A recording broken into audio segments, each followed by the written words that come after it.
Hi everyone, meteorologist Robert Spetta here with you today. It is currently the 23rd going into the 24th of April 2014. I do apologize. I haven't had a video update for some time, actually since Sunday, I believe. Just very busy. I try to do these updates on my off time and just really tote mo isogashi tayo.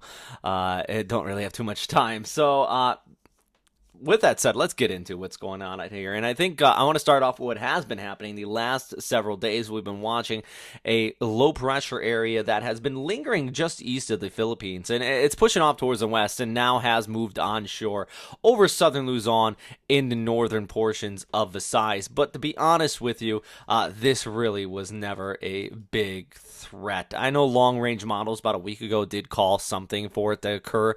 But right now, I mean, this is completely tapering off as we go ahead. This is by Thursday into Friday early morning. It is expected to push west, and this is here by, well, Thursday night or Thursday about noontime. And it is expected to push west, but I think throughout the day on Thursday going into Friday, this is going to be a rainmaker. There is the threat for some localized flooding. For example, you pull up the ECMWF total accumulation outlook right here and out to about 48 hours. Yes, some areas here in northern Samar, southern Luzon, and around Baikal, Legazpi City, you do see some precipitation that could add up to about 1 to 200 millimeters. Isolated locations. Actually, in General Santos as well, you saw a windstorm a few days ago. Now, that was kind of directly and indirectly associated with it. I wouldn't go that far to say that it was basically due to a landfalling tropical system, but it did cause some problems. It did bring some damage to about 20 homes out there. A few injuries as well were reported. Over the next several days, though, this is going to continue to drag off there towards the west. Back on the topic, the good news is that it will bring some cooling temperatures for a lot of you. I know it's been exceptionally hot, and it does look like temperatures, at least for the lows for the overnight hours in Manila, 26 degrees. Highs should stay into the low 30s, vice the high 30s. There's been heat advisories in place, and one of the main governing dynamics for weather in the tropics as far as temperature is cloud cover. So yes, when we get these tropical areas of low pressure come through, it kind of breaks up the monotony of the easterlies and drops those temperatures down to a little bit more of a manageable level for people out here across central portions of the Philippines. So good news there for you. Let's pull back the picture, though. We also have a few other things going on. It's not just here, but off towards the north. Beautiful weather in place for much of Japan. Enjoy that. Also across Korea, I know South Korea, specifically off of Jindo Island, you want the decent weather here for you, and it looks like you're going to have it over the next several days. Light winds, sunny skies out here, and really no significant precipitation in the forecast until we go ahead, and this is heading out into Saturday and Sunday.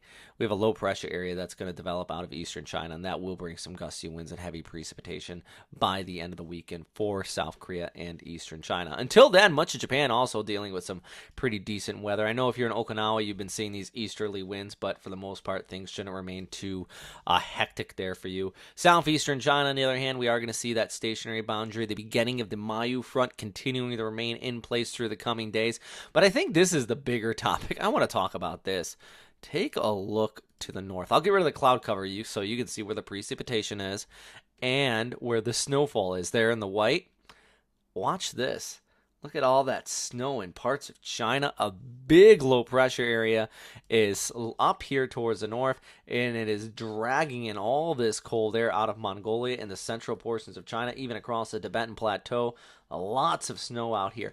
But I think the bigger news is all of these winds in northern China. I know I don't talk about you very much out here, but where I'm circling here in the red, there actually are sandstorm. Yes, sandstorm warnings in place out here. And let's take a look at some of the images. This is one image. This was released by CMA, the China Meteorological Association, later on today. And you can barely see that car. Actually reports of visibility down to about 20 meters or less. Sandstorms being reported here by KMA. These areas in the red. We have the KMA analysis. And if you check out the website at westernpacificweather.com, actually, I'll go back to our interactive map here. You can see at the top of this page we have those surface maps. Just click that. Go ahead and go to that. And then you can pull up that KMA analysis and you can see for yourself where these severe weather events are being reported. In this one, sandstorms there in the red. So definitely very interesting to see out there. That's also a very clear indication of spring. And it's going to be a problem through the coming days if you are out here into northern China. And take a look at that in Mongolia. You know, you got that haze, that dust being reported right there. That's going to continue to push off there towards the east and bring that weather and even some snowfall to northeastern China, eventually over towards Beijing as well. But that is really all that's going on right now. I think that's kind of a very interesting topic, but I know a lot of my viewers here are from the Philippines and basically are in and around Japan. So Japan, decent weather to wrap things up there for you for the rest of the week. Philippines are going to be seeing at least a little bit of a cooling across northern portions of the country. Back towards the west, things remaining absolutely hot in the Indochina Peninsula. It is a dry season out here, and oh my goodness, it is showing its full characteristics. Take a look at the temperatures in Bangkok, up into the 30s. Actually, even farther towards the north. We're talking about in the Laos and Myanmar. I mean, these temperatures here have been getting up into the high 30s to low 40s for some of you. So stay cool, stay safe out there, everybody. And as always, thanks for watching. All right, bye.